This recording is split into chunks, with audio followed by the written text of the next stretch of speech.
could just have your attention, let's show you why we're here this evening.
Ladies and gentlemen, a big round of applause for our special guest this evening, none other than the Leatherhead Rip himself, Mr. Chris Kelly! And a warm welcome as well to current first team manager Hayden Bird sitting alongside as well.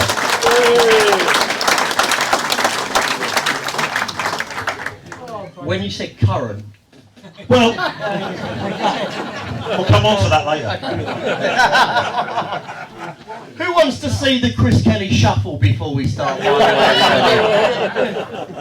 Brilliant, brilliant. Yeah.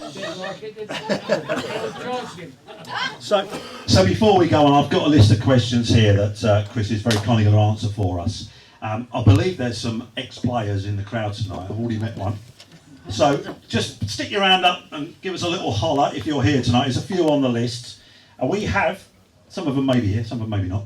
Johnny Cooper. He's here, lovely. I know who this stands here. Peter McGillicuddy. Derek Wells. Derek's here as well. I should just point to that table, shouldn't I? It would be a lot easier. Flick the page over. Wayne Fallon. Is he here? No. No. Terry Eames. No. Have I missed anybody? The list. Sorry?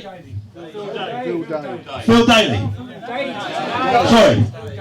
Phil Day. Hi Phil. Sorry Phil. Former Tanners in presence as well this evening. Brilliant stuff. You okay? Yeah. You ready to go? Well, I think so. You'll be fine. You'll be fine. So, question one. Let's kick off, shall we? What got you into football, and when did you realise? I'm going to slightly change this. When did you realise you were bloody good at it? Is that on? It's on. Yep.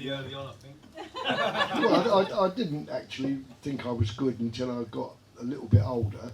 But when I was a kid, we would play in the street and all that old game. And I then joined Epsom and Ewell Boys Club. And from there, my brother was playing for Epsom Methodists, even though we're Catholics. So I joined him at Epsom Methodists, and then my uncle, who used to at one stage play for Epsom and Ewell, he got me a trial over there, and Dave Fillery was the manager, and he got me in there, and I played for the whole of that season, and then he thought I was possibly slightly better than Epsom, so he got me over to Tooting and Mitcham with a guy called Doug Flack, the manager, and I went there, and I was there for 2 seasons, and I formed a friendship with a guy called Willie Smith. I'm sure many of you know who Willie Smith was, and he was, you know, my best friend throughout our playing career at least, and he was there, and we formed a bit of a relationship, but then he sort of thought that he got approached by Walton Hersham to go there, and he went there, and a season later he won the Amateur Cup, and I decided that I wanted to move on, and Sutton United came in for me. I was there for a season and a bit, but I didn't enjoy it because it wasn't sociable like Tooting had been. There wasn't a lot of camaraderie. Players would come in, play, have a couple of drinks and go away. Whereas at Epsom, it was, and at Tooting, they all used to stand around. You'd go out and socialising, and that made it that much more enjoyable, you know, for yourself travelling all the way to Tooting. Right. I'm glad you can't all hear me. And then Bill Miller came and sort of like, didn't poach me, but he came and asked me whether I'd like to come to Leatherhead. And I was undecided about what I wanted to do, and he... Oh, got to talk louder? Yeah. Oh, right, okay, I'm not really good at that. And he said that he would take me to Amsterdam pre-season. Hang on a sec. How many kids in here? Just before we go any further, Chris. He said he would take me to Amsterdam with the team for a pre-season little tour. So I thought, well, that's quite nice. I'll go on that. And the lads that went on it, were absolutely magic. And obviously, being in Amsterdam, we got up to things that possibly we shouldn't have done. But we had a great time, and I agreed to go there.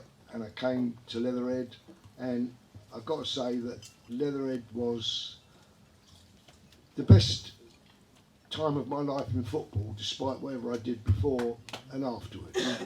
It was magical here.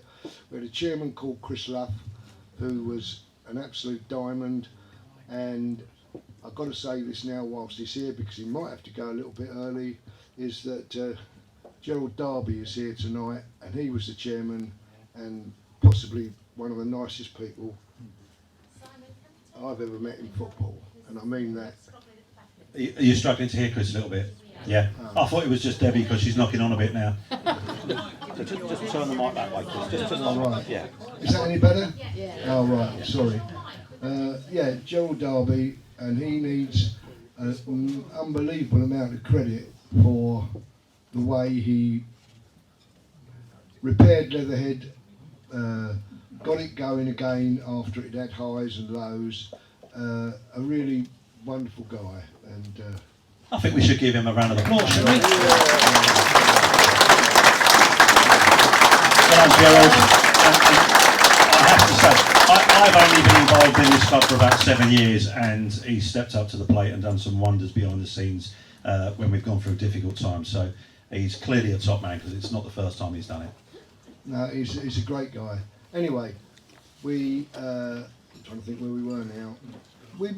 We were a reasonably good Isthmian League side, but then Walton and Hersham sort of were falling apart a little bit, and they were losing players who were good players, and Willie Smith being my sort of best friend, he decided he'd come here, and along with him he brought Colin Woofington and Dave Sargent, and then John Swannell joined, and all of a sudden we had an exceptionally good side on paper, and that was the year that we went on the Leicester run, and it was a fabulous time, and I think that everybody who was involved with it at that time, whether it be players, supporters, whatever, it was a real roller coaster, terrific ride. And we're going to touch on that a little bit later, Right. because that's an important time in not just your career, but actually the history of this club as well. So, talk about the early days of the Tanners. I mean, what were they like when you first joined? What were they like as a team, Chris? They were quite good. They weren't, you know, I mean, I wouldn't know. I mean, I was at the bottom of the queue in terms of knowing what was going on and whether we were good, bad, or indifferent. I was hardly a football expert at that time, not that I'm one now, but slightly know a little bit more about it now than I did then. But I just enjoyed the company of the players. I enjoyed Bill. He wasn't the best coach in the world, but he knew what a good player was, and he would attract good players to the club, and he did this, and that's how we landed up on that cup run. And do you remember your first goal for Leatherhead? No, I don't. Okay. I don't. It's not really the answer I was looking for. Can you make one up? No, I can remember a goal I got against Hayes where I literally rolled the ball into the net, and later in the game I got sent off for giving the referee some stick. So I can remember that game, but all the other games you remember them, but they don't become individual games that you think, oh, this one was better than that one was better than this. It was I mean, it was just a brilliant time here at Leatherhead. And then after the cup run, we had all the speculation about going pro and whatever. So I suppose Leatherhead was so ingrained in me that I would have found it extremely, extremely hard to walk away. You played nearly 500 games for Leatherhead and scored, I've got down here, a lot of goals. In fact, you scored a hell of a lot of goals. Do you have a favourite goal or a favourite game? I'm guessing probably, I'm going to know the answer to the match. But Yeah, the Brighton goal would be the one I would remember the most. But it certainly wasn't the best goal I ever scored, although when you see it on a television replay, it looks like I'm Maradona, wobbling around all these players. But when I got to within shooting distance, I completely mishit it, and instead of going to the goalkeeper's right, it rolled over to the left, hit the post and went in. And everybody thought that was deliberate, but I can assure you it wasn't. do you know what? We're going to show you that goal, ladies and gentlemen, very shortly. But what I love about that goal is the celebration. Oh God! It's. I mean, compared to what these lads do now on the pitch with the somersault, the backflip, you know, the shirt over, whatever it is, or the Ronaldo stance. It's typical 1970s celebration. It's brilliant, absolutely brilliant. So we're going to show you that in a minute, by the way. So tell us about that famous 1975 Cup run. Oh, it was absolutely terrific. We just thought we couldn't get beaten, and that was not being arrogant or big-headed. It was just the simple fact that we seemed to be as good, if not better, than the teams we were playing against. You know, we played Colchester and we beat them, and then we played Brighton and we beat them. And really, had I not missed the one at Leicester, we would have landed up winning that game as well. So, you know, it's... Well, you didn't miss it. Well, you didn't miss it. It was a good piece of defending. But I should have. I missed it. I missed it like I did against the one against Brighton. So was it during that cup run that you got the nickname The Lip? Oh yeah, it was. A guy called Jack Steggles used to write for the Daily Mirror, and he kept on pestering me for interviews and this, that, and the other. And I agreed to it, to talk to him, and he kept on asking me questions, and if I answered it in a sort of like a civilised way, it wasn't good enough. Can't you say anything else? So I said that this was that and that was this, and all a little bit over the top. And the next thing, I saw that it said he'd named me the Leatherhead Lip. after Muhammad Ali, the Louisville lip, and it just stuck. I mean, I wasn't really, before all this, I wasn't a great talker. You did all right tonight, I can't tell you. Yeah, but I've got to, I'm being paid. So that was sort of how the Leatherhead Lip came about. There's nothing to do with me saying I was the Leatherhead Lip or whatever. He just created that thing, and then a guy called Monty Fresco, the photographer for the Daily Mirror, he came to find me up at Headley Court where we used to train, and he went there and we were all training, and all he kept doing was taking pictures of me going like this, like Muhammad Ali used to do, and that's exactly where it came from. It wasn't because I was overly lippy, but the more it went on, the more I did become lippy, because that's what they wanted. So you had to say things that were outrageous to get a headline in the newspapers. And the Kelly Shuffle, talk to us about that. That never existed, actually. It never existed. I didn't have a Kelly Shuffle. It was only because of Cassius Clay's or Muhammad Ali's shuffle, that it got picked up on, and I just said I do the shuffle, and that was, I don't do one, but I didn't do one, but that's where it came from. Chris, what about the tassels? You threw it into the Leicester's crowd. You nearly killed it all, didn't you? You threw some tassels into the Leicester's crowd. Come on, tell us about the tassels. I've got an image, when you say tassels, I've got an image, and I won't share it with you because we've got a youngster here. Talk to me about tassels. We just had some tassels, and we sort of like, we were being sort of insulting to the Leatherhead supporters and the Leicester ones by chucking them in there and letting them get hold of, so they can do the shuffle. Well, listen, I don't need to ask about where you got the tassels from, but if you've been hanging around with George Best, I think I know the answer. So, the Brighton game. What do you remember the match of day interview after the Brighton game? Oh, I know that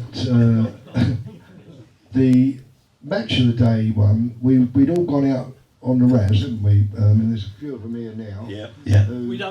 We went to a pub in Brighton, and Alan Weeks turned up in the pub, and he said he wanted me to go on match of the day. Well, I've got to be honest, I was half cut.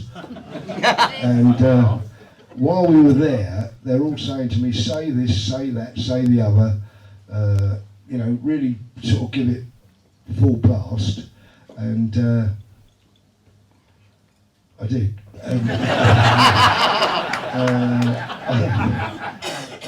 I went up there, and Jimmy all said, I'll take a seat there, and I sat there, and he sort of asked me questions, and he said, now, how do you think you get on against Leicester?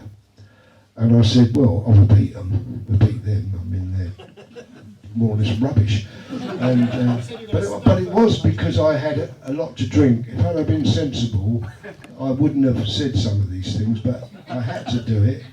And it all snowballed from that. And after that, we were possibly the most publicised football team in the country for about 2.5, 3 weeks. And they just, everywhere we went, they would be there.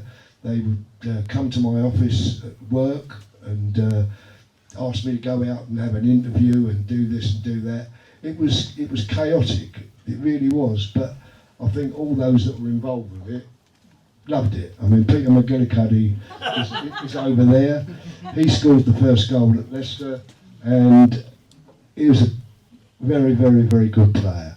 So the whole thing was camaraderie, skill, and enjoyment, which was, obviously, you enjoy winning. And you enjoy the limelight. Yeah. And rightfully so. And as I say, look, I've only been involved with this club for the last 7 years or so, and I really didn't know how far back and the great history of this club. I kept hearing about it and so on. It's only when I put that video together, David very kindly sent me some press cuttings, and probably Graham Mitchell, where are you, Graham? Absolute superstar, by the way. Sends me and helps me with a lot of stuff and does a lot of great work for this club. And I realised, and then it hit me really, just how steeped and in history this club is. And you and the other guys played such a fantastic part in that. Oh, without a doubt. I mean, you know, because I got that goal, everything was more or less pinpointed at me, even though half the things that I said weren't me, they were the others saying, say this, say that, say the other. But, I reckon it was Peter, I reckon he would have been the cheeky one. Definitely. Peter McGillicuddy was one of the prime contributors. So, look, that FA Cup run to Wembley, the FA Trophy, yeah. So, thoughts on how that ended? On how it ended, well, it was such a disappointment. I mean, it was, I think that possibly, I mean, you've got to give credit to Alton, and much I didn't like them, but they were a better team than we were, and that's something that is a bit hard to accept, but you have to do it. But I think that in that game, when we were 2-0 down, Mickey Cook scored, and Mickey Cook, who's now sadly passed away, will go down in Leatherhead history as the only Leatherhead footballer to ever score a goal in the Wembley Cup final. Yeah, the big round of applause. We paid our own tribute to him when he passed away, and we've got a lovely image of him at Wembley as well, which we can add on the screen. He was a great lad. He was a great lad, and I can tell a story now about when I was a lot younger, and I was about 16 at the time, and Mick was 15. I was about a year older than him, and where I used to work, I had a trade as an upholsterer, and we got moved from Epsom to Croydon, and I used to have to go on the train because it was a bit far for me to go by car. And one morning I was on the train going to Motspur Park, and Mick got on the train in York, and I hadn't seen him for about a year, and I said, "Hello Mick, where are you going?" He said, "I'm going to Palace." I said, "What do you mean going to Palace?" He said, I'm with Crystal Palace now." I was so jealous and envious of him. I really can't tell you how, but we became great friends later on. But I mean, when he was there,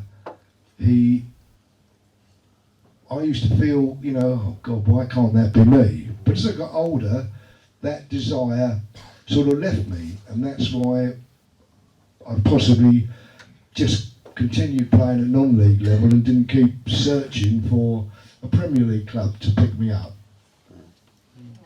Ladies and gentlemen, shall we show you some football? I think we should, because we've got a little video.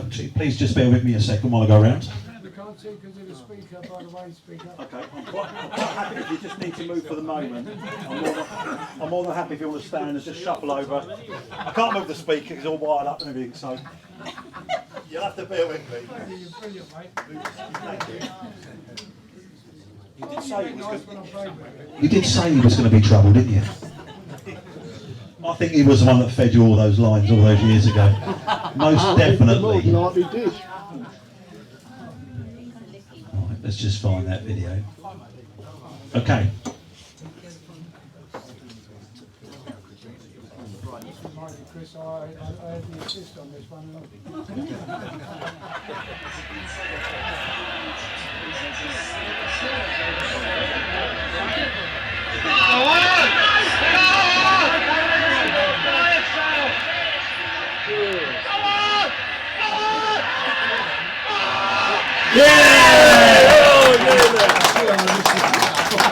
That disposed of Brighton.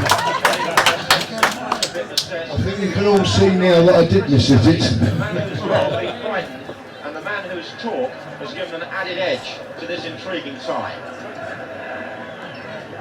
Leicester haven't allowed Kelly's talks to upset them. Indeed, they allowed Leatherhead to use their training ground yesterday. The news from their team is that Keith Weller is now off the transfer list, but Jeff Blockley, their new signing, is not eligible for this round, so they're unchanged. The face of the Leatherhead manager, Billy Miller, just poking out there from the trainer's bench, been in charge of the team for 10 years. So this classic David and Goliath battle about about to get underway. Leatherhead decide to kick off, and should you be watching this match in black and white, Leicester are wearing the white stockings and Leatherhead have the darker socks. They're playing from the right, the amateur side, in the first half. Leatherhead, of course, originally drawn at home, have switched the tie to Filbert Street. And there goes Steve Earle for Leicester. The bounce of the ball almost confused the defenders. A very sticky top list, so much rain has fallen. The pitch is bound to cut up. This is Earle. Got round Cooper then. And Weller couldn't make it.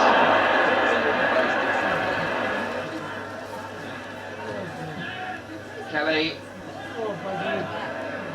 Wolfenden. And the fullback Sargent. Oh, Wellington missed it! And Lavers, they've got more power into it, might well have put Leatherhead in front.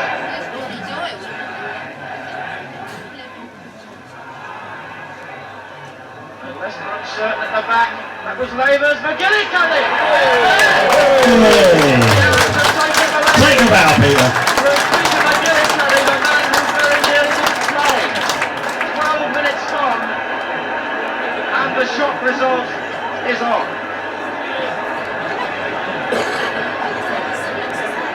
Leicester didn't get the ball away, and when the cross came over, McGillicuddy finished it off.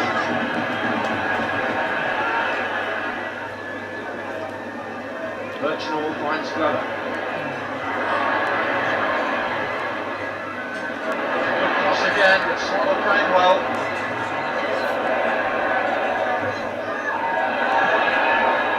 Kelly chasing and making it, and it could be on again. McGillicuddy is free to the left. Number 6 is offside. As you might expect from a side with so much to gain and nothing to lose, Leatherhead are fighting for every ball. That's all right, Lavers, McGillicuddy.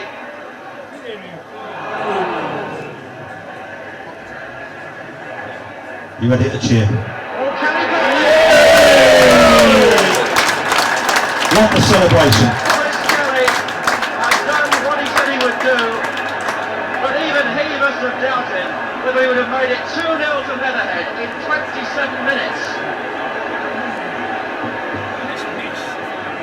Almost unbelievable.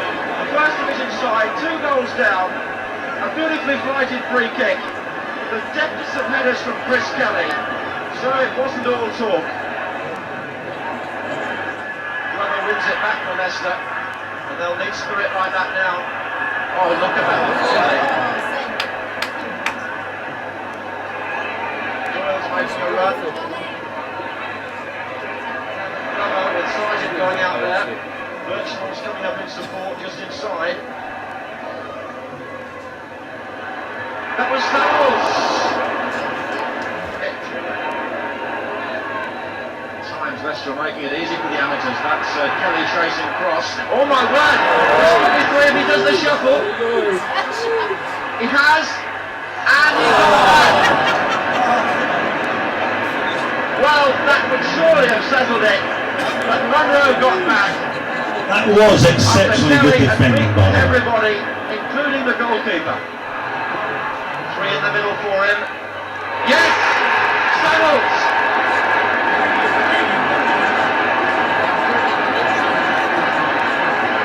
Smith. Now Kelly.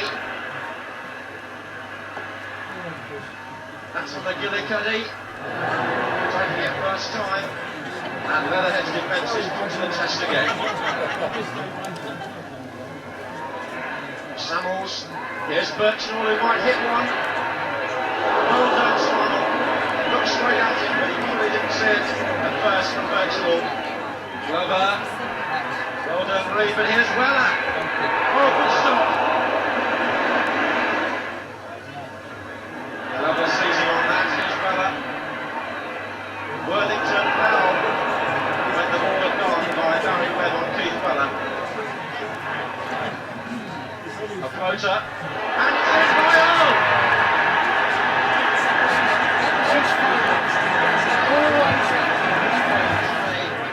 But he put that other one in when he was right through.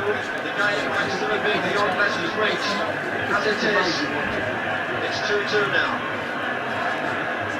Rizzo.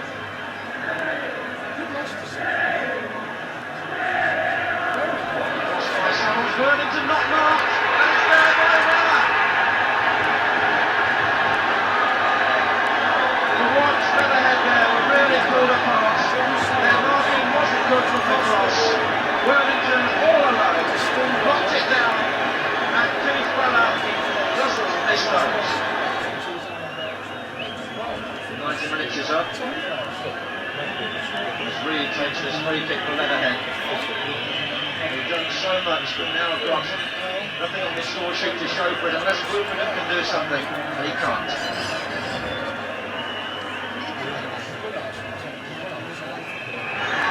Well, the FA Cup is full of fairy tales, but it's also full of hard-luck stories. It's the first time we have a fairy tale. So there you have it, ladies and gentlemen. Let's give a big round of applause to our previous players who, when you just think about it, and I just standing here watching that and thinking about my football career, which was crap by the way. All I've got to show for that is a very old VHS of me conceding 6 goals against QPR in the FA Cup when I was a lot younger and a lot slimmer, obviously. And you look at that, you know, what you guys achieved back then to play on television, and more astonishingly for me, in front of 32,000 people is absolutely incredible, and that should never ever be forgotten, and it won't be forgotten by this club and should never be forgotten by you guys, because that was an absolutely phenomenal achievement. Let's give them a big round of applause. And just to clarify, you didn't miss that third one. The defender did very well to get back.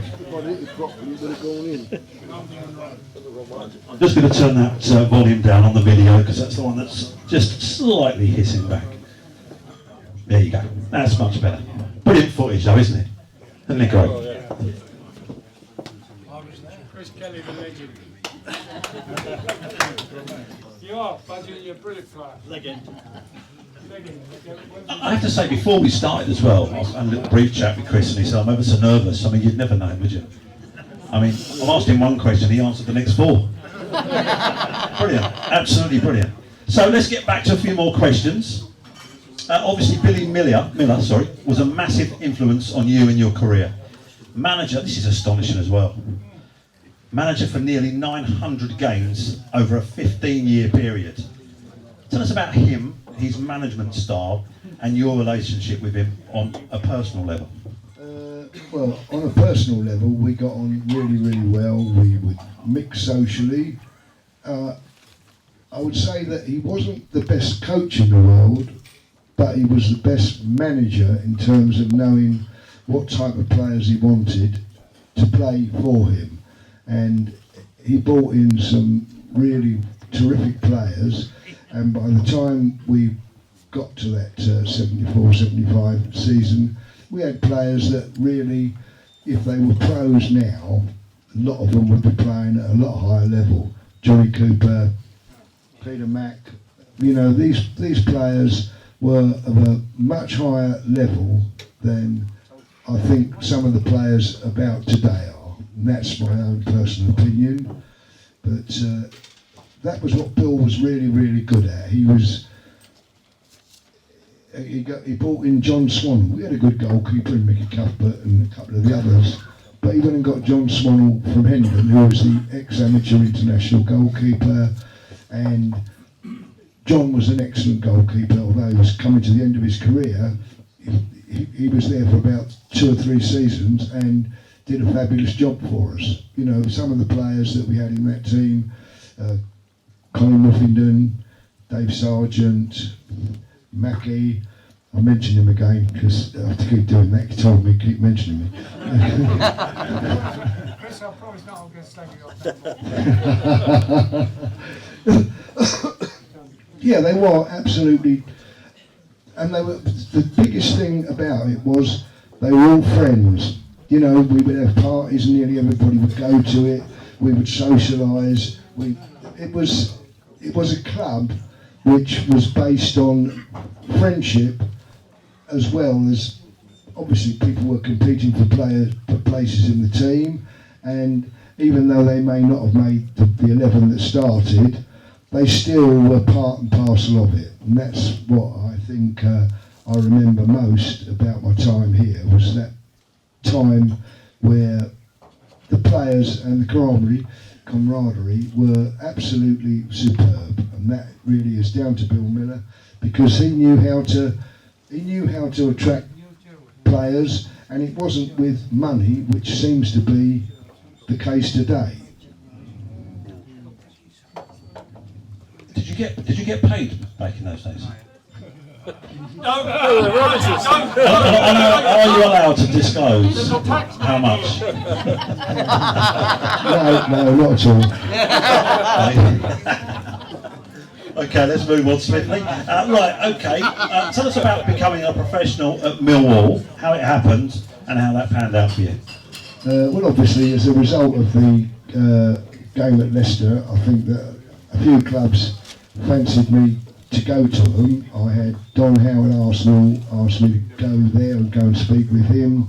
I mean, Millwall didn't actually come in, QPR did, but I didn't fancy.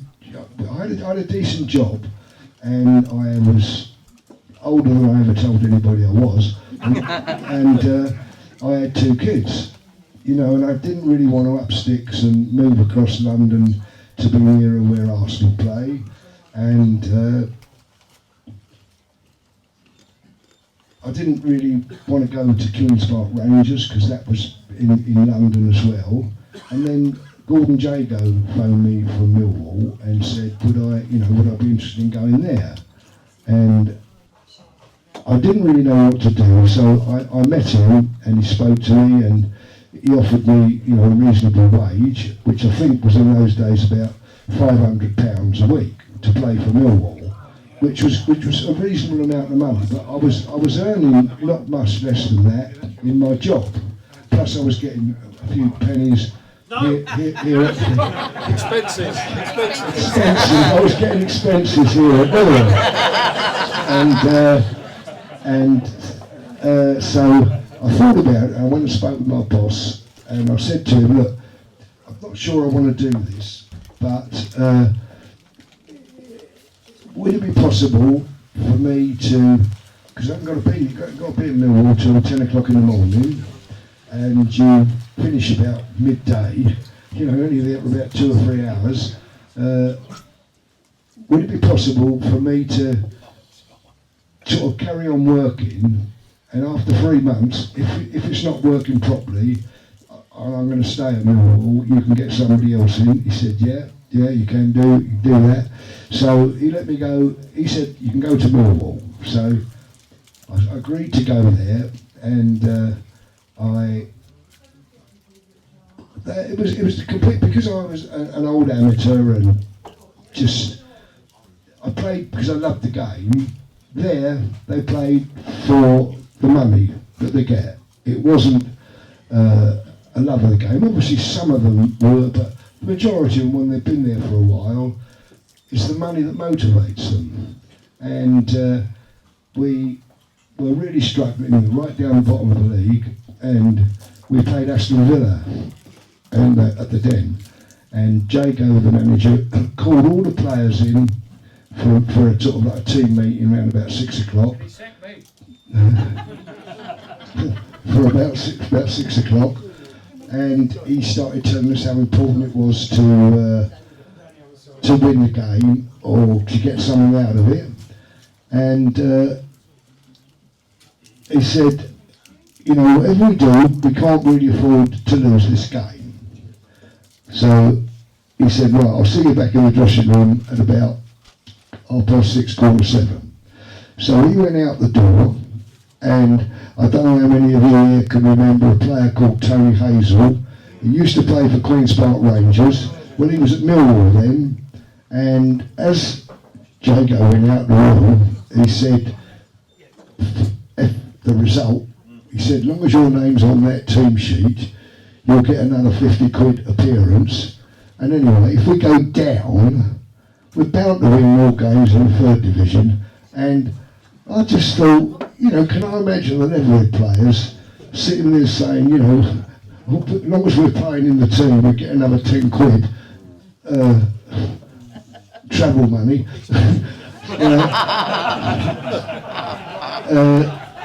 know, to win or to lose or to play, it just doesn't make any sense to me. And I think, with all due honesty, I've got a view on professional football now, which may not agree with everybody, or on football, but you know, money does seem to have made a massive impact on the way the English game is played. You know, the money that's paid to players is ludicrous. Yeah. And Hayden, I mean, you've only got to look at the state of Chelsea. Do you mind? We're enjoying the evening and you start bringing this up. Carry on, Chris. Ignore him, please. So, you made a move from the Tanners to Kingstonians. And, yeah. How did that come about? Well, it came about basically because when Bill left, Martin Hinchelwood came in as the manager, and he asked me would I be prepared to be his assistant manager. And I thought, crikey, yeah, I'd like to do that, because I was getting on for about 24 at the time. and I thought, yeah, that's fine, I'll do that. So Martin came in, and after a year, Crystal Palace, who he'd come from, they wanted him to go back to Crystal Palace to take up a coaching role they'd got there. So I thought or hoped that when he went, they would offer me the manager's job. But it didn't work out like that, and so I thought, well, just have to get on with it. Well, in the meantime, Freddie Jones, who was the chairman at Kingstonian, he phoned me and asked me for Bill Miller's phone number. And he didn't say why or whatever, he just asked if he could have Bill's phone number. So I gave him Bill's phone number, and then I phoned Bill and said, Freddie Jones over at Kingstonian has asked me for your phone number. I've given it to him, I hope you don't mind. And he said, no. I mean, I sort of thought it might be that they're going to offer him the manager's job, but then I didn't know. So apparently that's what they wanted to do. They offered Bill the job at Kingstonian, and when he got the job, he phoned me up and he said, would I like to go over there as his assistant, which is what I did. And then I stayed there for quite a few years, but that's how I landed up at Kingstonian. And did that transition from player to assistant manager and manager, did you find that easy, difficult? No, not really, because I was still playing, even though I was the assistant manager. It wasn't as if I'd sort of retired and, you know, packed up my boots, but it was, I had some say in how we would play, and because, and this is not being rude or disrespectful, Bill wasn't the best tactician in the world. I'm not saying I was at all, but I had no idea about how I wanted us to play and the types of players that could play it. And in all honesty, some of the players that we had there were very, very good. Some were not so good. So I landed up eventually not coaching the whole thing, but Bill was getting on, and he started to take less and less physical interest or involvement with the club, and that led me to do more and more and more. And in the end, I think that the club itself thought that possibly they could change it, which they did, and they asked me if I would do it. Well, I was saying to somebody today, that was my most difficult decision, was to take over the manager's job from Bill, which, you know, I'd known him for about 15 years, and it was very, very difficult. But in the end, I thought, well, if I don't take it and they get rid of Bill, someone else had come in, and I took the job, and that's how I became the manager. And you know, there's a few of the lads here tonight. I've just seen Brendan up at the bar, who, I've got to say this, he was a magic guy at Kingstonian, and he was extremely amusing. I'll say that. That's about it for now. I somehow think that's been toned down a bit. Yeah. Okay, so how was your time as manager at Case? How did it go? Well, initially it was really good. I enjoyed it.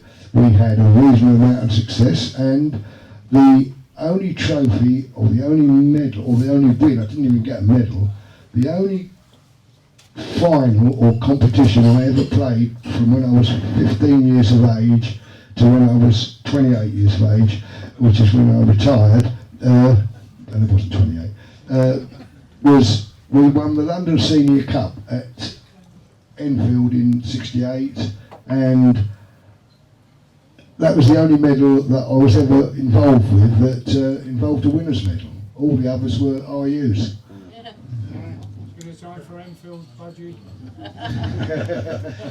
So after Case, you had a spell back here as the commercial manager, Yeah, and then you decided to move to France. yeah. Well, when I came back here, I've got to be honest and say I didn't have the same enthusiasm for the football, and I don't think that I was cut out to be solely a commercial manager trying to flog this, flog that, flog the other. And seeing what Dave Pope is trying to do now, you've got an idea of exactly how hard it is to raise money. I mean, he's organised this do tonight from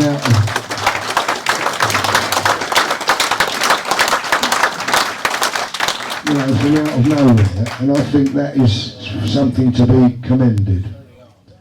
Yeah, it's tough, and well done to David and everyone else that's on the committee that does stuff in the background, including all of the volunteers that we have down here, of which I'm one, because they do a tremendous job. There's so many unsung heroes, really. Yeah, that's very true. So, before I ask this question, have we got any French people in tonight? No? Why France? I mean, it's full of bloody French people. Well, primarily because my daughter moved down there, and we fancied a change, so we're down there. We're not too far from her, and we see her more regularly than we would do if we were in England. Well, great But answer. I have a difficulty seeing my son. And I've just got to go back to one other subject which I haven't brought up yet, which is that Bill Miller, when he used to be on the bench, he was quite controlled. Well, you're having a laugh, aren't you? But when you went into the dressing room, I mean, at times, the language was unbelievable. And that is where my son first heard foul language, and he hasn't stopped since. Brilliant, brilliant. So do you still watch football, non-league and the professional Well, I game? mean, the only non-league I watch is when I come home. I go down and watch Leatherhead if it's during the season. I watch a bit of English football on the TV, but not like I would have done a few years ago, because I've got to be honest, I find it extremely dull, and that's just my opinion. Do you have a team you followed in the programme? Well, I like Arsenal, but I like them more when Wenger was running it than I do with Arteta. That's what I would say on that. Okay. He's doing quite well though, isn't he? Well, he is, but I don't know. He's not, only because he's playing the same way as everybody else. I mean, Wenger was completely different the way he played. Can I just say that as a Chelsea fan, I used to like it when Arsene Wenger was running Arsenal as well. So, of the Arsenal players, past and present, and the Invincibles as well, did you have a favourite player? Thierry Henry. Yeah, he was alright, wasn't he? Yeah, he was a wonderful player. Yeah. Don't tell me you moved to France because of Thierry Henry. Yeah. Funny enough, Just he's our neighbour. Oh, is he? Yeah. Just remember what he did to the Irish. He lives in a chateau just up the road from us. All right. Yeah. Brilliant. We're in his tent. Brilliant. Brilliant. We've got a few more questions. So, Hayden, I think you've been very quiet, which is unusual for you. Very unusual. Got to know your place. Yeah, well, Got to know your place. Fair play. So, I'll throw a few questions to the pair of you now. Favourite standout moments of your footballing careers, either as a player or as a manager? Let's start with you, Chris. Well, obviously the goal at Brighton is the standout one, but there's been plenty of games I couldn't even tell you what they were, where things have been brilliant and things have been dreadful. You know, injuries, smacks in the face. You know, you can't sort of itemise one or two games and say this one or that one, because it's not for you to judge whether you played well or whether you played as well as you thought you played. You know, that's up to other people to say, oh, you're really good today, or you're bloody useless. But I don't know. I don't think so. The Brighton moment, great moment. Yeah, that was a fabulous moment, only because of the rigmarole that followed it and all the publicity, and you know, we were the most covered team in the country for about 3 weeks, and that's, you know, an achievement in itself. And you made the newspaper with Ronnie Barker. I saw that. That's an achievement. Yeah. So what about you, Hayden? Did you play when you were younger?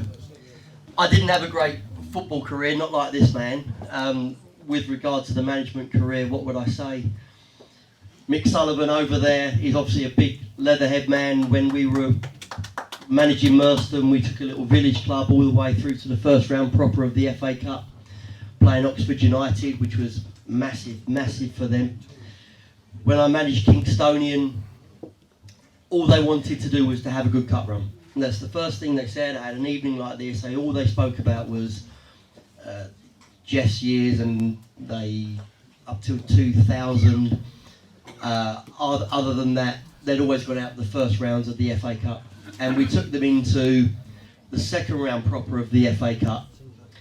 And in the first round proper, we played Macclesfield away and won 4-0, which was the biggest result a non-league club had inflicted on a league club since Brian Clough, when he was the manager of Brighton. So, you know, I look back with Kingstonian with fond memories, as Mick and I will look back at Merstham with fond memories.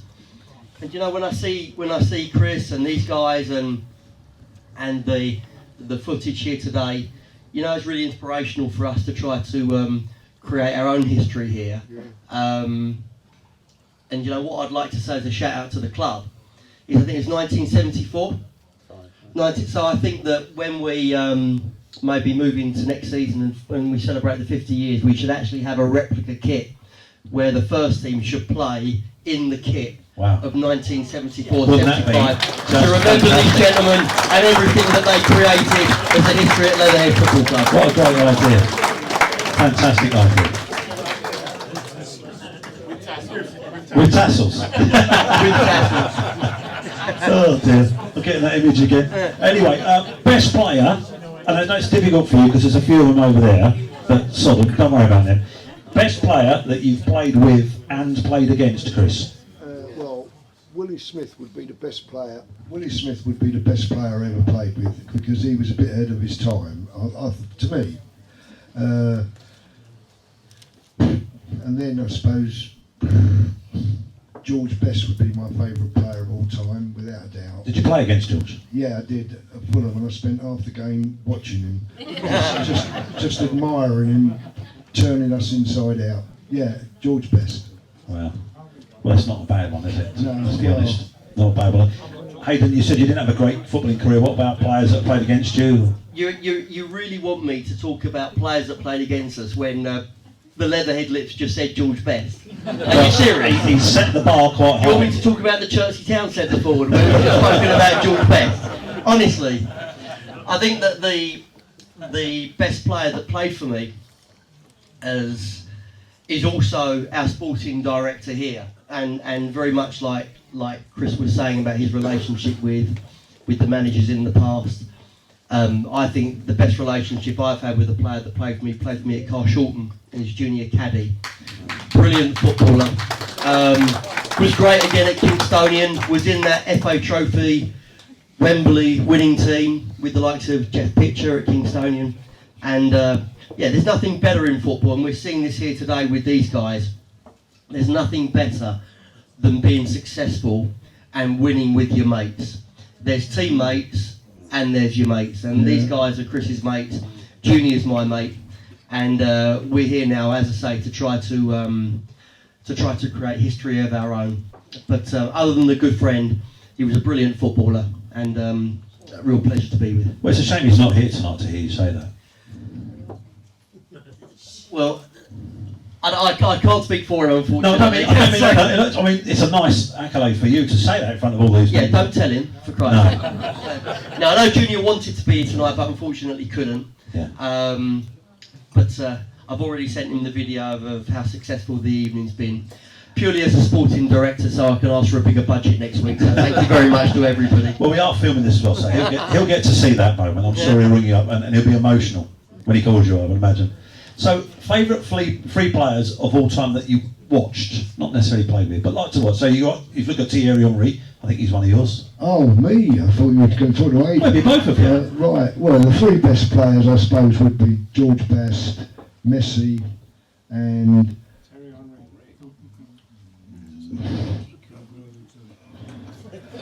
this is difficult because there's so few. You don't know who to leave out. But I mean, I don't know how many people in this room can remember a player called Di Stefano. Well, he was an absolutely wonderful player, and I suppose he was one of the first players to get my eye into how you should play. Just, he could dance on the ball and go this way and the defender would go that way. Yeah, that would be it, yeah. Aidan, what about you? Will it be surprising if I mention Chelsea players to you? Am I allowed to? So, I have to, but as a big Chelsea fan, I think I'm going to tell you my favourite three players. One was Ruud Gullit. Ruud only played for Chelsea for a year, but was probably the most gifted footballer that I've ever seen at Stamford Bridge. Gianfranco Zola, who is truly a Chelsea legend. And I think the third one would be a guy that announced his retirement this week in Eden Hazard, who was unbelievable, absolutely unbelievable footballer. The Chelsea Lip, they call him. I don't know if you've heard that. No. Chopper Harris, good old Chopper Harris. I don't think Chopper Harris would get through the warm-up now, would he?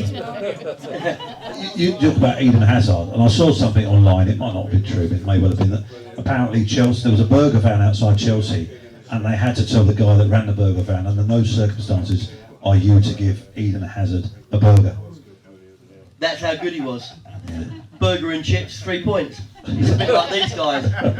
Down the pub, 2:30, walk in, win 3 points, job done. We did that on a couple of occasions. Spending your expenses. So we'll talk about the professional game. Two favourite managers of yours, people that you admire. Wenger, and even though it's modern times, I think this Guardiola seems to have a brilliant philosophy on the game. I suppose those two are the two that I would look at and say Wenger started it all, and Guardiola is getting it back that way. I think I know your answers, but go on. Well, Jose has to be, because Jose brought success to Chelsea Football Club that I'd never thought I'd see. And watching Arsene Wenger and Alex Ferguson's faces whilst we were doing it was a real joy. And outside of Chelsea, I've got to say, I think my favourite manager ever was the brilliant Brian Clough. I think in football, there's a thin line between genius and madness. And he was crazy, but he was a genius. I think Brian Clough was a man of his time. And we've shared a few stories, haven't we, on the phone? This man supports Nottingham Forest, by the way, so I'm sure he'll agree with that. Absolutely, absolutely. Third is Mick Sullivan, but he did lose in the Surrey Senior Cup final, so I've had to wipe him off the list. So a team, Chris, that you would have loved to play for and why?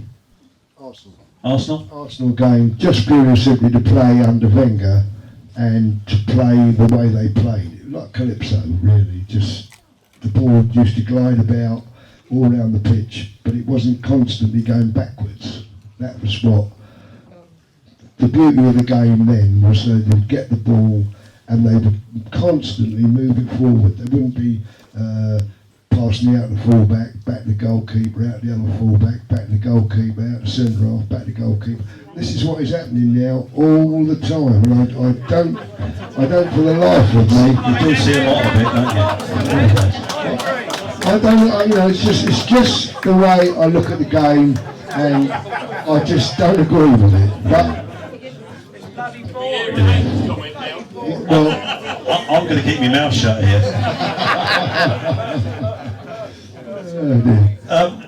So, I mean, team you'd love to manage. You can't say Chelsea, come on, that's too obvious. Well, I'd love to have managed Leatherhead in about the 1970s because it seems like they had a right good crack. Well, yeah. I think tassels as well. Absolutely. So Leatherhead, brilliant. And last question before we have a break, so you can all get a refreshment. We go into part 2. Best domestic team that you've seen over the last 50 to 60 years? Oh, Arsenal. And that's not because I'm an Arsenal supporter. Come on, Chris. I actually supported Blackpool when I was a youngster, only because I'd heard of Stanley Matthews was the first footballer I'd ever heard of. But when Arsenal came along, or Wenger came along, I just loved the way they played. And you could say that the old Tottenham double side was, in its day, almost the equivalent of that. But in modern times, I would say that Wenger's Arsenal were the best side. What about yourself, Hayden? I think football changes. I think football goes through generations. If you go back to the 80s, for example, and you see the Liverpool side of the 80s with the likes of John Barnes, Ian Rush, players like that, Kenny Dalglish. You go into the 90s, it was the Beckhams and the Giggs and the Vieiras and the Emmanuel Petits. Mark Overmars, that Arsenal team was brilliant. You moved into the Invincible period there. God, I hated that period as a Chelsea fan. I really, really hated it. Jose's team come into the early 2000s, and here we are now with Manchester City. I think the best team I've ever seen is Guardiola's Manchester City, and I think he keeps rewriting the rule book and changing football and taking it onto a new level. He does sideways and backwards quite a lot, And so last question before we have that break then is, so growing up, Chris, being a young lad, playing football, perhaps down the park, in the streets, who was the player that you wanted to be, the one that you aspired to be? Stanley Matthews, because he was the only footballer that I really knew about. When I was about 5 or 6, he was coming to the end of his career, but he just was famous. He was possibly England international. Stanley Matthews, which is a bit of a ludicrous thing to say, but he was. Listen, mate, I still thought at the age of 40 when I put a pair of goalkeeper gloves on, I was Peter Shilton. and I did genuinely think I was Peter Shilton until I hit the deck, tipped one over the bar, hit the deck, and I realised I was definitely not Peter Shilton. So you've got to have your heroes. So, ladies and gentlemen, that concludes the first half of tonight's evening. Please grab yourself, give them a big round of applause. They've been brilliant so far. Chris, you've been absolutely marvellous. I'm looking forward to open it up in the second half to the crowds. I hope you've got some really interesting questions. I've no doubt there's a table over there that's going to join in somehow. Yeah, I'm sure. So we'll catch you in a few moments' time.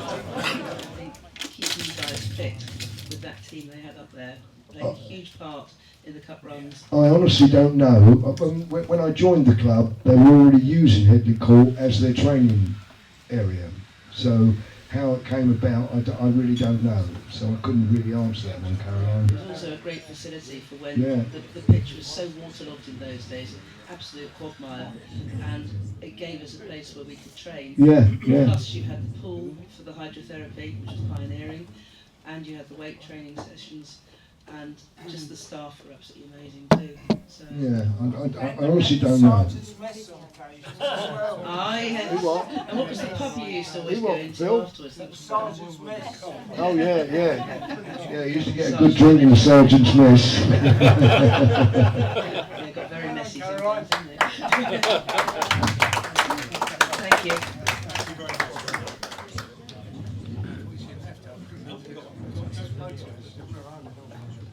Hello, Chris. We're talking all about all the stuff. I know that you like him, Caroline, because we've got a good relationship with him.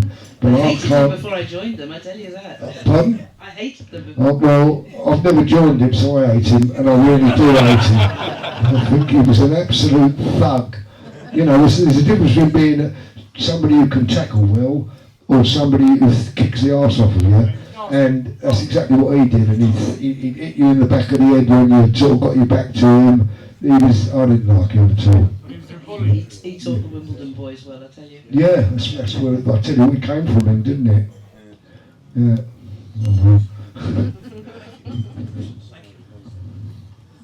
Any more questions over here? Okay. Well, we'll do this gentleman first, and then we'll come to you next. Hi there, Chris. Hi. Right, this is one of your goals that I remember from donkey's years ago, early 70s, soon after you joined us, I think.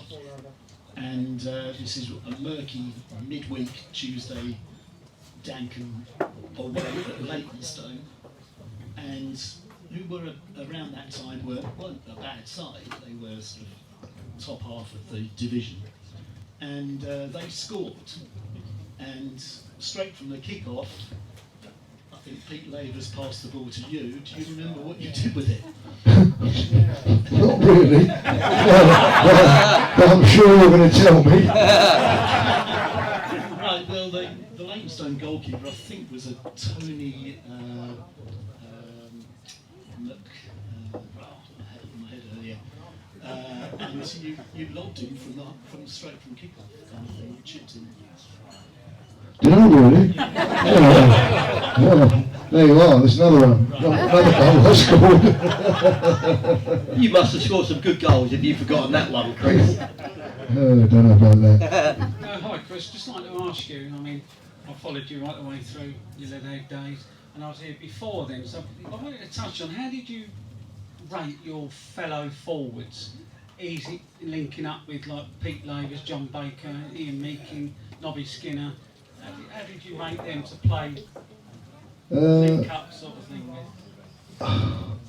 Well, I mean, to be fair, all of them in their own way. I mean, Nobby Skinner was a striker, but he played to the wide rather than straight down the middle. Pete Lavers was an out-and-out Nat Lofthouse, old-fashioned centre forward, whereas Johnny Baker was a little bit of a mix between the two of them.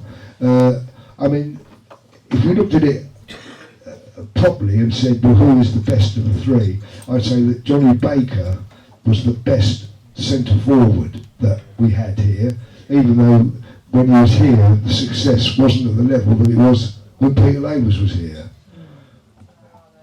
All right, that's great. Thanks. I've just got your opinion on that. It's great. Wonderful, thank you. Yeah, he was a very good player, Barry, and a nice bloke.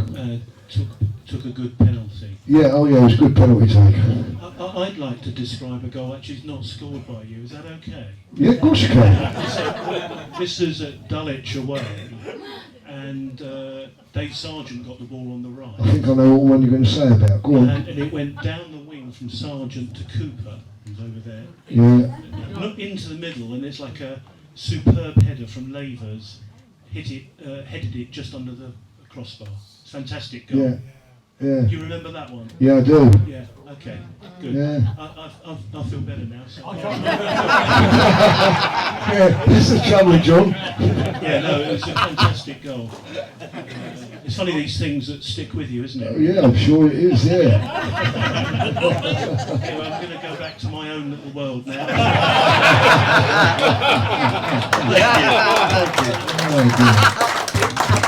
So I've got another question for Hayden, okay? Because he's very quiet, and trust me, Hayden is not quiet.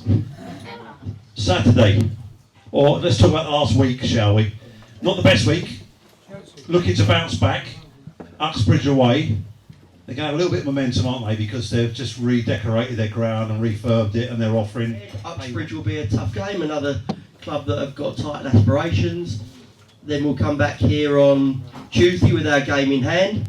Be Northwood, hopefully if all goes well, which will be, by the way, the anniversary of my first year here on Tuesday, v Northwood. It'll be quite ironic that when I come, I think that the team were second from bottom and 3 points off the bottom. And on the anniversary, if we beat Northwood, hopefully, and do well, Saturday we'll go to the top of the league. So that's an indication of how far the players are coming. Absolutely. It will be great to see everybody. Yeah, I mean, you're not only coming for Chris Kelly tonight, you're all coming to the Northwood game, I take it. Tickets are still available. £12 to get in, £5 to get out. And it'll be great to see everybody. Thank you. Brilliant. Brilliant. Any more questions from the floor, ladies and gentlemen? Yeah? Okay, I'll go to the middle. Roger, can I ask one to you, mate? I don't need a microphone. We know. You never did. You feel it, you know, I love you a bit. She was a wonderful player, and a tribute to playing on the same side as you and a lot of you boys here. But after that game, when you accidentally didn't score, what's your feelings about that still? About did you lose any sleep, or did you just move on? Leicester, yeah. With the one you could have scored. Oh yeah, played on my mind for a long time. There's no point, it's gone. What's gone, gone. I know, Chris, I know what you're saying, but I thought myself, not one of the players in that side that I believe said anything to you because you. No, they didn't. No. To get in that position. We didn't talk to him. You went to the big sleep, fucked off. Legs was all on our own. Oh dear. I don't know, Chris. I just thought, I'm thinking to myself, if that was me, I'll regret that for a long time. And it must There's no point in regretting it, it's gone. I often think about it, why didn't I make it a bit harder? I just thought I'd bring it up. Thanks Pete. That's your mate. Yeah. I'm taking you off Facebook.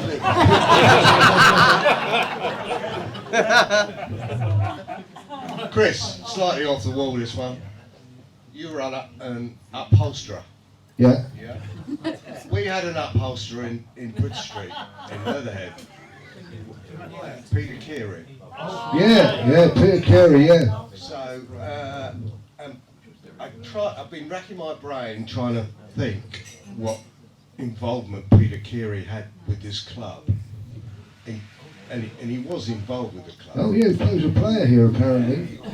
Yeah, so what sort of, did you have a business relationship with him? Or? No, none at all. In fact, Peter had left here when I came here. Can I say something?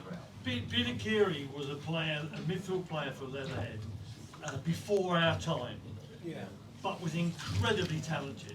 Unfortunately, he had terrible knee problems and had to retire. But when we first got to Leatherhead, he was still involved in the training, very caring, loved Leatherhead. That's right, and was a really good player. Unfortunately, injury knackered him, but he was exceptionally talented. Sorry, no, that's all right.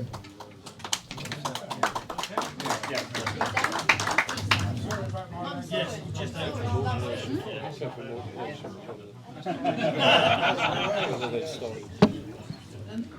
This is one for. Don't you dare. Did you hear that? That's when you know you're playing second fiddle. This is one for what's his name? You. Honestly, don't worry about my ego. You're talking about the shirts, which is a great idea for next season. Because we play Brighton, have you thought about contacting De Zerbi for a pre-season friendly with one of their teams? Have an anniversary game? That would be a brilliant idea. I think that would be a brilliant idea. Leatherhead v Brighton. an hour down the road. We wear the 1974. We should definitely do that. I think there's one thing we've agreed on today. I think 50 years, 1974-75 season presumably was the December 74. Thank you, December 1974. I think, Chairman, we've got to have the replica kits next season for 1974. We'll get Brighton, we'll get you guys back. We'll probably be absolutely hammered, but we'll have a good day, and we'll pass for Richard. We'll pass sideways and backwards quite a lot. Don't worry. And Hayden, so how times have changed. Do you have any upholsterers in your squad? No. But what we do have, and I'm going to just turn to the camera here, ladies and gentlemen, Twist Up, available behind the bar at Leatherhead FC, courtesy of Omar Lawson, one of our players, and this is the Lippy Lemon version. If I don't get a case around my house a bit sharpish, Omar, me and you are going to have words. Right, anyway, so that's what our current players do. They produce alcoholic drinks. They never used to under the previous manager. There is a bit of a link there, I think. Hayden likes a beer, and he certainly likes a Lippy Lemon, that's for sure. That's typical of footballers now. I find them if they go out drinking, so they go and invent the drinks themselves, so they can bring it. They can drink it at home. You should have been down at Brighton the night before the game. We all went out on a rash. Brilliant. Yeah, that's right. Yeah, no, 8 quid. Ladies and gentlemen, any more questions from the floor? Yep, let's go back. In the corner. On the dog. Not even. This one's for both of you, because I thought if we're getting to the end of the night, it would be worth having a fight about this one. I know that Dad has a pathological dislike for ticky-tacky football, and comes from a world where, I don't know, he admires the sort of Arsenal side that sort of evolved that whole sort of, I don't know, sort of football style that took stuff out of the Dutch world and tried to play sort of touch football but always going forward. And we came on Tuesday night and we watched the Leatherhead side that actually play really lovely football. But 91st minute before the first strike on goal. So my question is to Hayden, what is your footballing philosophy? And can you have a fight with my dad about it?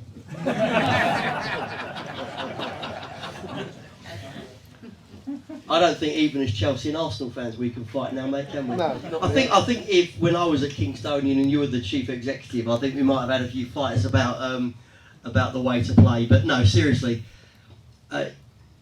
look, the team is very much possession based. It's very patient in its approach.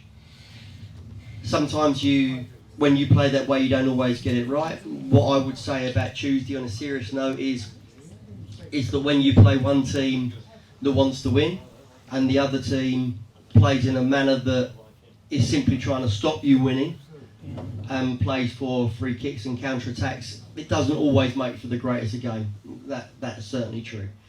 I think what happened on Tuesday is something that I've been aware of, in as much as I've said to everybody, whether it's to the players, whether it's to my staff, whether it's to the directors, whether it's to the supporters. You have to manage expectations. Football is not a straight path. It's not a straight road. There'll be bumps in the road. And Tuesday was a bump in the road. We didn't find the solutions to break them down. They got deeper and deeper and deeper. And listen, it wasn't the best game. But ultimately, they're on an upward curve. As I said, we have a real belief in the way that we play, and we have a real belief in bringing promotion to this football club. And you know, like I say, when I was the manager of Kingstonian, I heard great things about your dad. When I was first come to Leatherhead, I heard fantastic things about your dad and his team. And also going back to when we met, my dad would always speak in glowing terms of Chris. So it is a pleasure to be here. Football is football, and football is a game of opinion. And I think the responsibility of the coach and the responsibility of the manager is to guide the players and have them believe in the way that you want them to play. And if they have complete buy-in, you're normally on the right path. We've definitely got that here, which is why the results have been good, and hopefully we can carry on and create our own history. And if I'm sitting there in 25 years' time, and Chris is sitting here in 25 years' time,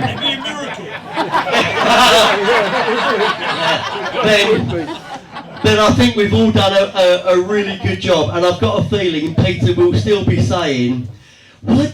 I can't believe you didn't score that goal." And denying that his goal might have even been offside, I think, in VAR over there as well.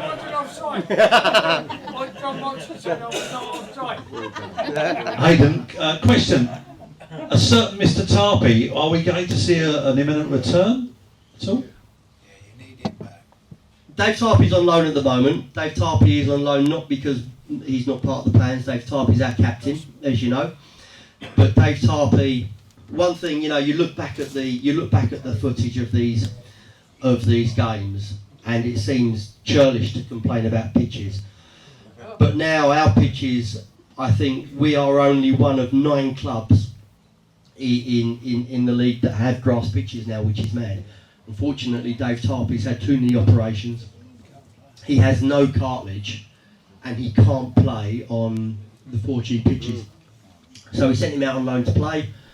He's doing well. He's doing a good job. I spoke to Dave today and confirmed to Dave today that his loan will not be extended at Gosport, and on the 26th of this month he'll be coming back to Leatherhead to help the team. Good. Brilliant. Any more questions, ladies and gentlemen, before we wrap up the evening? No? Any regrets, Chris? Okay. Only meeting you, Pete. Play with me. Yeah.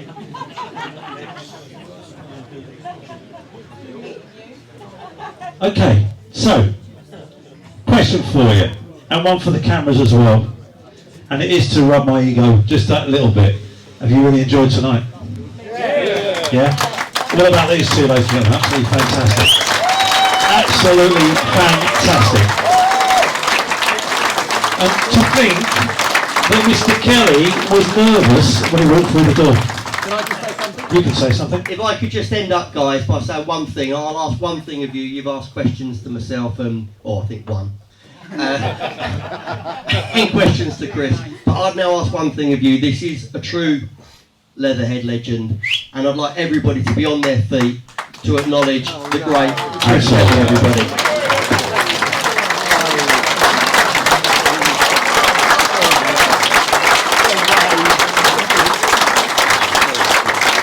And now I'd like you to get on your feet and acknowledge the great Hayden Bird, everybody.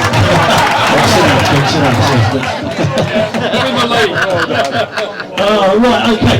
Ladies and gentlemen, I did show you the signed shirt a little bit earlier, signed by our current squad, and also signed by Chris and a few of the players that are sitting over to my right as well. So we're going to auction that this evening. And I think it's rather nice. If any of you haven't got any framed shirts, by the way, I've got a few framed Nottingham Forest shirts on my wall. Yeah, 2 European Cups. Back to back. Same thing, isn't it? Yeah. Me and Hayden have a lot of chats and we talk about football and all that, and a great story about Clough when he was playing Malmo and they were talking about a certain player that was he was like fantastic, I can't remember the player's name, and Clough just said to the guy that was interviewing, "I don't care, we've got a little fat," I'll tone it down, "we've got a little fat effer on the wing who's going to turn him inside out," and he did, and he scored. Mr. John Robertson. So here we have the Galacticos from the 70s on the front, modern score on the back, number 19. It's Paul Gascoigne's number, wasn't it? And I shall rest it there. So it is an auction. Who's going to start me with 20 quid? 20 quid. 20 quid at the back, lovely. 25. Thank you, John. 30. 30 over there. We've got 30 here as well. Okay, going to slightly change it a bit. Let's go 40, because otherwise I'll be here all night. 40 quid. Yeah, 40 quid here. Thank you. Anyone? 50 quid. 50 quid, that man. He's still quids in, by the way. No pressure. 50 quid in the middle. Thank you. 60 quid. I can tell you a website where you can get a frame for that for about 30 quid, by the way. Who's 60 quid? Ah, 60 pounds, Peter. Marvellous. Let's go up in tenors. 70. 70 quid, anyone? At the back, the man at the back. So, listen, lads, we won't tell the missus, alright?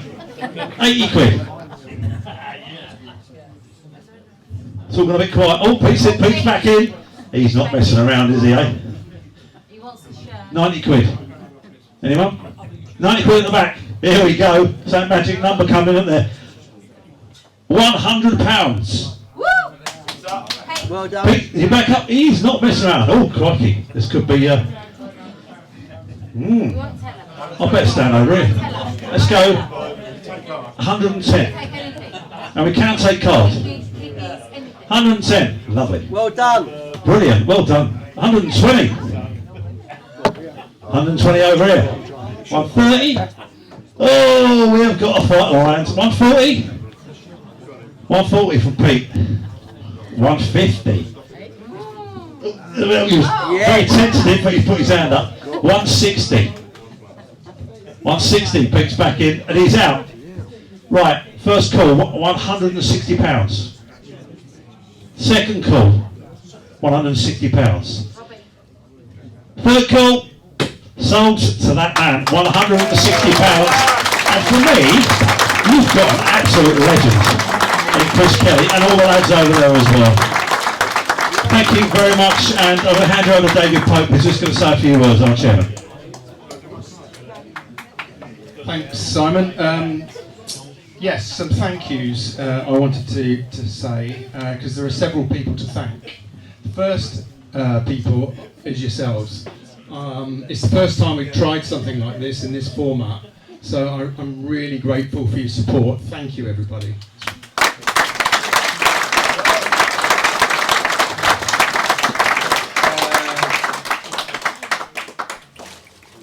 We have a great team of volunteers and directors here running the club now, and we recognise and respect the legacy and the history that these guys around here, and Chris in particular, have created. But as Hayden said earlier, we want to create our own history. That's what we're trying to do. We want to look back with fondness and celebrate that, but we want more of the same. So that's where we're heading. We're heading in the right direction. We've got great people. Well, I've only been a supporter for 25 years. I'm a newbie. What do I know? I'd like to thank the bar staff, Natalie and Donna, for doing a great job. Thank you. As ever, you do a great job. Fellow directors, Mick and Debbie, for helping prepare the room and the nibbles. They were in here about 5 o'clock, so he made the phone call. Oh, that's a lie. He's helped me. I'll carry on regardless. He's helped me develop, the format of the evening, the arrangements and that. So I just want to say thank you, Trevor. It's really Next, he's done an absolutely fantastic job. Simon here for comparing this evening. He's done a fantastic job.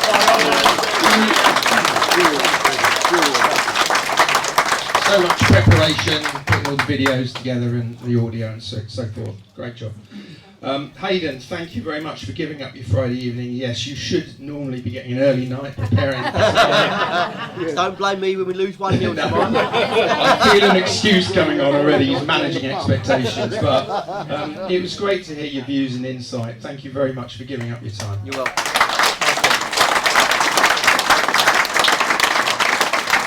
And lastly, Chris and I actually, we worked together, didn't we, on a committee here sort of a long time ago, long sort of time like ago, 10, yeah. 15 years ago. But, Chris for putting himself in the spotlight, because, it's been wonderful hearing your thoughts and your reminiscences and with the other guys as well.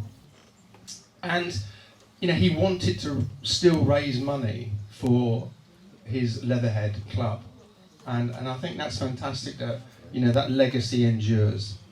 You are a club legend with nearly 500 appearances. That's second, I think, in the all-time. No, it's third in the all-time appearances list for Leatherhead. Dave Reed. Yeah. And then is it John Cooper after that? I think it is, yeah. Is that right, Graham? I'm looking at the man himself. Thank you, John. Wow. And Chris, your name is there. 1972 to 1982. Oh, that's done. Brilliant. Brilliant. Absolutely brilliant.